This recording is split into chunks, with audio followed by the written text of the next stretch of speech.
Сау саламатсыздар ма, қымбаттыларым. Бұл кітап сүйікті пайғамбарымыз Мұхаммед алейхиссаламның мүбәрак өмір баянын хикаялайды. Кітапты мұқият оқығандардың жүрегіне Алланың елшісіне деген таңданыс пен мақтаныш ұялап, әлемнің мырзасына деген махаббаты артып, оның адамзатқа ғибрат боларлық өмірінен нәр алары сөзсіз.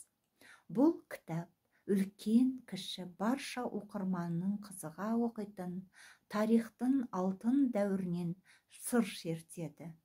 Ол тек мұсылман оқырмандарға ғана емес, өзге де дін өкілдері мен дін тарихын зерттеушілерге Мұхаммед алейхиссаламның өмірлік жолын, пайғамбарлық қасиеттерін білуде құнды дереккөз болмақ. Рухани әлеміміздің көркеюіне үлкен септігін тигізетін бұл кітап үйіңіздің қуанышына айналсын деп жазған екен профессор Рамазан Айвалы.